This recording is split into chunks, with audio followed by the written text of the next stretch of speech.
दोस्तों मैं हूं हेमंत और एक बार फिर से आप सभी का स्वागत है स्टडी वाले यूट्यूब चैनल पे। आज हम साइंस के कुछ महत्वपूर्ण प्रश्नों को सॉल्व करेंगे जो कि परीक्षा की दृष्टि से बहुत ही महत्वपूर्ण है। ये एमसीक्यू जो है ये 100% आपके एग्जाम में इनमें से प्रश्न पूछे ही जाने वाले हैं। तो वीडियो के आखिर तक बने रहिए और हर एक प्रश्न को ध्यान से देखिएगा कि उसका उत्तर क्या होता है। शुरुआत करते हैं पहले प्रश्न से। तो पहला प्रश्न है कि पौधों में वाष्पोत्सर्जन किस भाग में होता है। तो पौधों में वाष्पोत्सर्जन जो होता है वो होता है पत्तियों में, यानी कि पत्तों में वाष्पोत्सर्जन की प्रक्रिया कंप्लीट होती है। दूसरा है कि मानव रक्त में उपस्थित यूरिया की सामान्य मात्रा क्या होती है। तो यूरिया की जो सामान्य मात्रा होती है वो होती है 20 mg, यानी कि 20 mg सामान्य रूप से जो मनुष्य का यूरिन होता है, जो मूत्र होता है, उसमें ये मात्रा पाई जाती है। रक्त से छन करके ही मूत्र में पाई जाती है। तो उसमें कन्फ्यूज होने मत होइएगा कि अभी यहाँ पे रक्त की बात की फिर यूरिन कहाँ से आ गया। तो रक्त से छन करके जब किडनी छानती है तो उसके साथ में यूरिया की मात्रा ये पाई जाती है। श्वसन क्रिया के दौरान कितनी प्रतिशत ऊर्जा ताप के रूप में निष्कासित होती है, यानी कि जब हम सांस लेते हैं तो कितनी प्रतिशत ऊर्जा जो होती है वो ताप के रूप में निकल जाती है। तो वो होती है 20% ऊर्जा जो होती है वो जब भी हम श्वसन क्रिया करते हैं यानी कि सांस लेते हैं तो 20% ऊर्जा शरीर से बाहर निकलती है।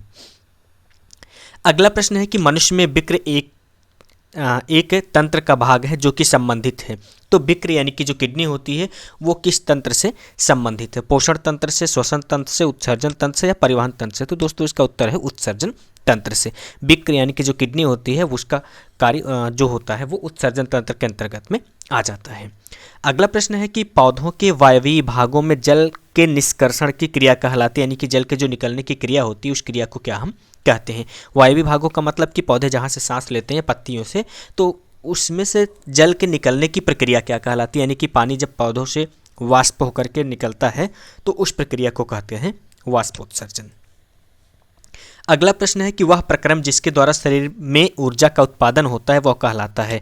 तो क्या कहलाता है, श्वसन कहलाता है, पोषण, उत्सर्जन या फिर उत्तेजनशीलता। तो दोस्तों इसका उत्तर है श्वसन कहलाता है, यानी कि जिस प्रक्रिया के जरिए शरीर में ऊर्जा का उत्पादन होता है वो होता है श्वसन। अगले प्रश्न की तरफ बढ़ते हैं और अगला प्रश्न है कि कौन सी क्रिया सभी जीव के लिए अनिवार्य है, यानी कि वो कौन सा ऐसा कार्य है जो सभी के लिए अनिवार्य है। और इसके लिए ऑप्शन है, ऑप्शन नंबर ए प्रकाश संश्लेषण, बी वाष्पोत्सर्जन, सी श्वसन और डी चलन। तो इसमें इंपॉर्टेंट है, यानी कि जो इसका सही उत्तर है वो सही उत्तर है श्वसन। अगला प्रश्न है कि मैग्नीशियम पाया जाता है क्लोरोफिल में, लाल रक्त कण में, वर्णी लवक में या श्वेत रक्त कण में। तो इसका सही जवाब है क्लोरोफिल में मैग्नीशियम पाया जाता है। अब अगले प्रश्न की तरफ बढ़ते हैं। अगला प्रश्न है कि मानव हृदय में पाए जाते हैं 3 वेश में, 4 वेश में, 2 वेश में या 5 वेश में। तो इसका सही जवाब है 4 वेश में, यानी कि 4 चैम्बर पाया जाता है। दोस्तों ये जब हमने हृदय का जो चैप्टर का वीडियो बनाया था उस वीडियो में भी समझाया था कि जो हृदय होता है वो 4 चैम्बर में यानी कि 4 कोष्ठों में बटा होता है, उसी को 4 वेश में भी कहते हैं। अब बढ़ते हैं अगले प्रश्न की तरफ में। अगला प्रश्न है प्रकाश संश्लेषण द्वारा किसकी प्राप्ति होती है, यानी कि जो प्रकाश संश्लेषण की क्रिया होती है उससे क्या मिलता है। वसा मिलता है, प्रोटीन मिलता है, ग्लूकोज मिलता है या फिर प्रकाश मिलता है। तो इसका सही जवाब है कि इससे ग्लूकोज मिलता है। अगले प्रश्न की तरफ बढ़ते हैं। अगला प्रश्न है कि कोशिका झिल्ली किस प्रकार की झिल्ली है, पारगम्य है, अपारगम्य है, अर्धपारगम्य है या इनमें से कोई नहीं। तो दोस्तों इसका सही जवाब है कि ये अर्धपारगम्य झिल्ली होती है। जो कोशिका झिल्ली होती है वो अर्धपारगम्य झिल्ली होती है। अगला प्रश्न है कि दही जमने में निम्नलिखित में से कौन सी क्रिया होती है, यानी कि जब दही जमता है तो उसमें कौन सी क्रिया घटित होती है। ऑप्शन है अपघटन, बी है प्रकाश संश्लेषण, सी है किण्वन और डी है उत्सर्जन। तो दोस्तों ऑप्शन नंबर सी सही, यानी कि किण्वन सही जवाब इसका, यानी कि दही के जमने में यही क्रिया होती है, यानी कि किण्वन नामक प्रक्रिया या क्रिया होती है।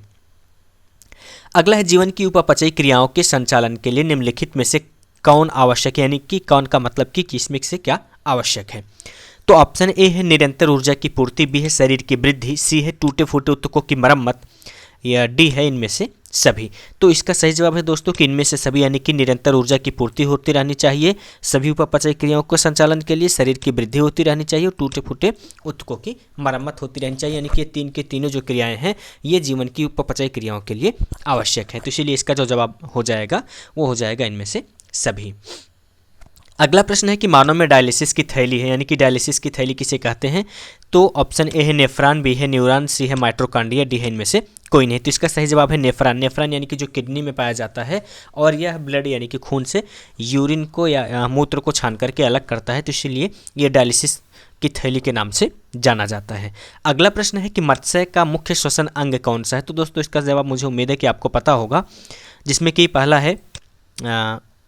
पहला ये था कि हाँ क्रिया लिखा हुआ है, बट ये था कि हाँ क्रिया और फेफड़ा, गिल्स और नाक। तो इसका जो सही जवाब है वो है गिल्स, यानी कि फेफड़ों के जरिए या गिल्स के जरिए या गलफड़े के जरिए ये अपना सांस लेती है।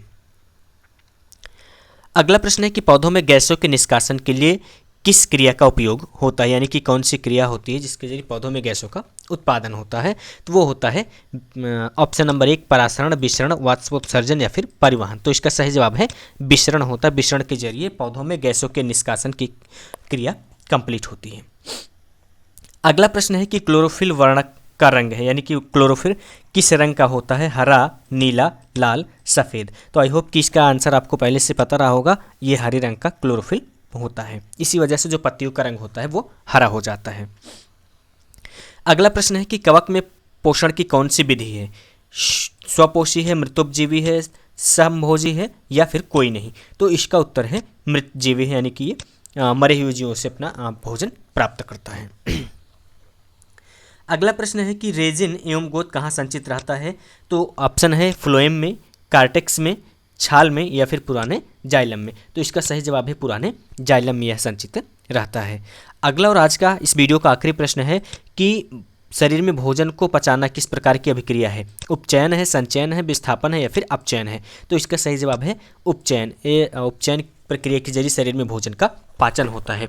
तो आई होप कि जो 20 प्रश्न आज आपने सीखे हैं ये आपको याद हो गए होंगे, और इनमें से कोई भी प्रश्न आपके एग्जाम में पूछा जाता है तो आप उसका सही जवाब दे करके आएंगे।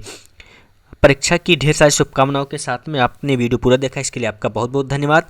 यदि वीडियो पसंद आई तो इसे लाइक कीजिएगा, अपने फ्रेंड्स के बीच में शेयर कीजिएगा। यदि अभी तक आपने चैनल को सब्सक्राइब नहीं किए हुए तो चैनल को सब्सक्राइब कर लीजिए, क्योंकि ऐसे ही सभी इंपॉर्टेंट MCQs के वीडियो मैं लेकर के आ रहा हूँ। और हर एक वीडियो की नोटिफिकेशन पाने के लिए बेल आइकन को ऑल पे सेलेक्ट कर लीजिए। मिलेंगे अगली क्लास में, तब तक के लिए बहुत बहुत धन्यवाद।